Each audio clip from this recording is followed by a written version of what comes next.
हर हर महादेव, जय महाकाल। आप देख रहे हैं कहानी मंगल।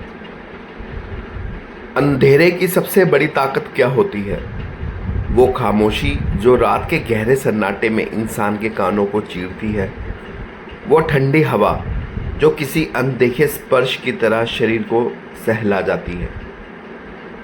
और वो अदृश्य नज़ारे जो अंधेरे के पार से भी आपको ऐसे घूरती हैं जैसे आपके जिस्म को नोच लेना चाहती हो।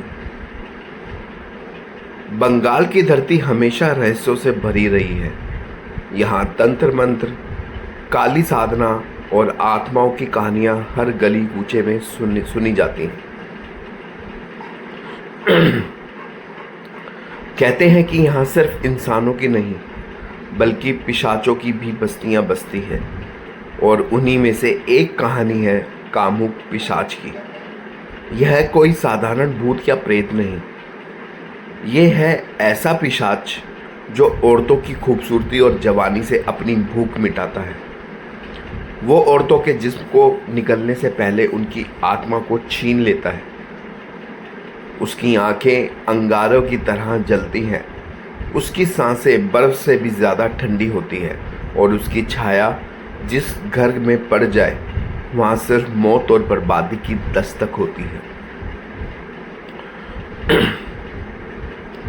आज की कहानी एक बंगाली लड़की सुजाता की है। सुजाता की जिंदगी शुरू हुई थी सपनों से, लेकिन ख़त्म हुई चीखों में। उसकी हर रात एक खौफनाक खेल बन गई थी, जहाँ बिस्तर पर उसका पति नहीं बल्कि मौत बनकर आया करता था वो कामुक पिशाच। कहते हैं जिसने भी इस पिशाच का नाम सुना उसकी नींद हमेशा के लिए छीन गई, और जिसने इसे देखा उसकी आत्मा कभी चैन से सो ना पाई। तो आइए आज की इस खतरनाक यात्रा पर मेरे साथ चलिए, जहां आप सुनेंगे वो दास्तान जिसे सुनने के बाद शायद आप भी रात को अकेले कमरे में सोने की हिम्मत ना जुटा पाए। बंगाल की धरती हमेशा रहस्यों से भरी रही है। यहाँ के गांव, यहाँ के तालाब, यहाँ के पीपल और बरगद के पेड़ सब अपनी एक अलग दास्तान कहते हैं। कहते हैं कि इस धरती पर सिर्फ इंसान ही नहीं बसते बल्कि ऐसी आत्माएं भी भटकती हैं जो कभी चैन से सो नहीं पाती। बंगाल के एक गांव में आज भी लोग एक नाम से कांप उठते हैं, कामुक पिशाच। वो पिशाच जो सिर्फ खून का प्यासा नहीं था बल्कि औरतों की आत्मा और शरीर दोनों को निगलने की ताकत रखता था। इस कहानी की नायिका है सुजाता, एक भोली भाली बंगाली लड़की।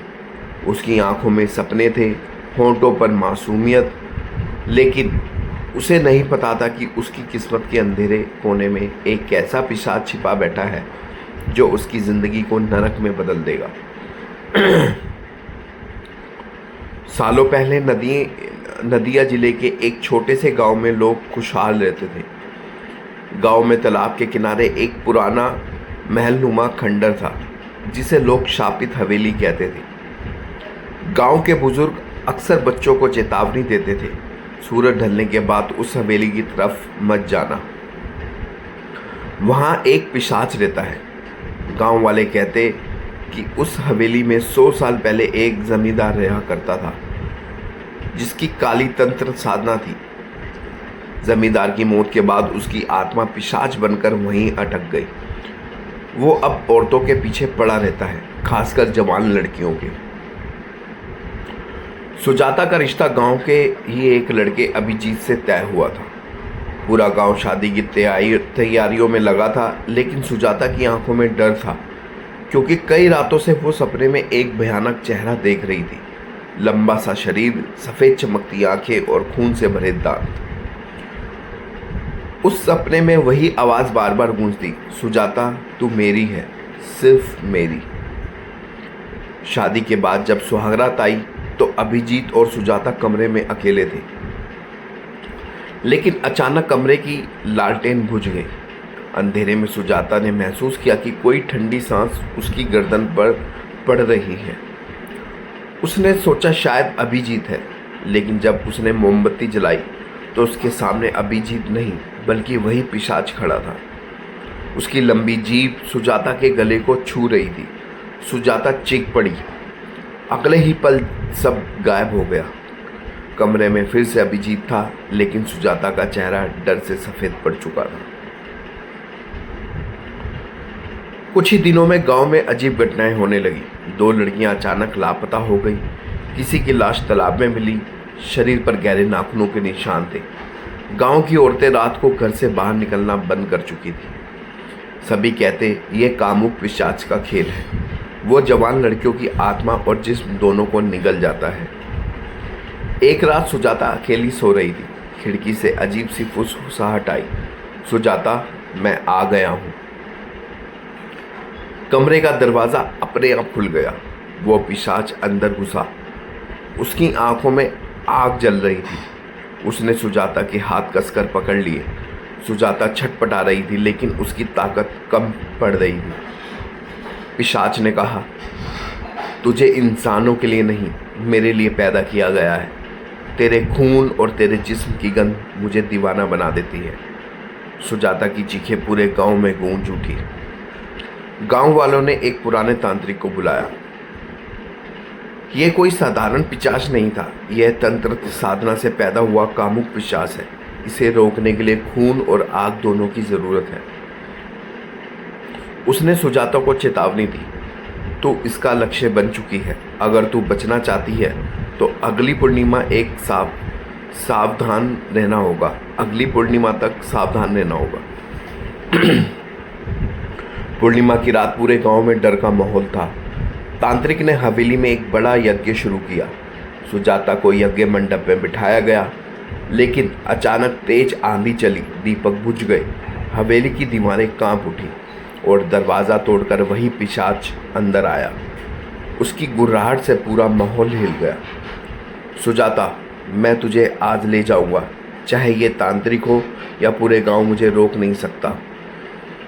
पिशाच सुजाता की ओर बढ़ा। तांत्रिक ने मंत्रों का उच्चारण शुरू किया। उसने पिशाच पर अग्नि का त्रिशूल फेंका। पिशाच चीखा।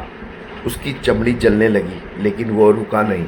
उसने सुजाता का गला पकड़ लिया। सुजाता की आंखों से आंसू बह रहे थे। वो भगवान से प्रार्थना कर रही थी। तभी तांत्रिक ने अंतिम मंत्र पढ़ा और पूरा यज्ञ कुंड जल उठा। आग की लपटें पिशाच को घेरने लगी। पिशाच तड़पता हुआ बोला, सुजाता तू मेरी थी, मेरी रहेगी। और अगले ही पल उसकी राख हवेली की दीवारों पर बिखर गई। गांव फिर से सामान्य हो गया। सुजाता और अभिजीत ने चैन की सांस ली, लेकिन आज भी गांव के लोग कहते हैं कि उस हवेली की दीवारों पर रात को सुजाता का नाम गूंजता है। शायद वो पिशाच मरा नहीं, बल्कि अपनी कामुक भूख और अधूरी चाहत के साथ आज भी भटक रहा है। क्या वाकई ऐसे पिशाच मौजूद हैं, या फिर ये सिर्फ इंसानों के पाप और हवस का रूप है जो मरने के बाद भी आत्मा को चैन नहीं लेने देता?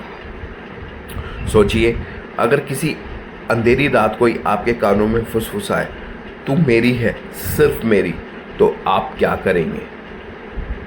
ये थी कहानी उस कामुक पिशाच की जिसने बंगाल की मासूम लड़की सुजाता की ज़िंदगी को खौफ और दर्द के अंधेरे में बदल दिया। सुजाता तो बच गई, लेकिन क्या सच में वो पिशाच खत्म हो गया? कहते हैं आग की लपटे में उसका जिस्म तो राख हो गया, लेकिन उसकी हवस, उसकी भूख, उसकी चीखें आज भी जिंदा है। गांव वाले बताते हैं आधी रात को जब हवेली की टूटी खिड़कियां हिलती हैं तो अंदर से किसी औरत की चीख सुनाई देती है। वो चीख सुजाता की होती है और उसके पीछे वही भारी आवाज़, तू मेरी है, सिर्फ मेरी। क्या ये आवाज़ सिर्फ हवा का खेल है, या फिर वो पिशाच सचमुच अभी भी भटक रहा है किसी नई सुजाता की तलाश में, किसी नई आत्मा को निकलने के लिए? सोच कर देखिए, अगर किसी रात आपके कानों में भी वही फुसफुसाहट सुनाई दे, मैं आ गया हूँ, तो क्या आप ये मान पाएंगे ये सिर्फ आपका वहम है, या फिर आपके कमरे के अंधेरे कोने में कोई अदृश्य परछाई खड़ी है, आपको घूर रही है? यह कहानी यहीं ख़त्म होती है, लेकिन डर कभी ख़त्म नहीं होता, क्योंकि डर हमेशा हमारे आसपास होता है। बस हमें उसका एहसास तब होता है जब अंधेरा हमें अपनी बाहों में समेट लेता है। तो पूरी वीडियो देखने के लिए धन्यवाद। मिलेंगे एक नई कहानी के साथ, एक नए रहस्य के साथ। तब तक के लिए अपना और अपने परिवार वालों का ध्यान रखिए। हर हर महादेव, जय महाकाल।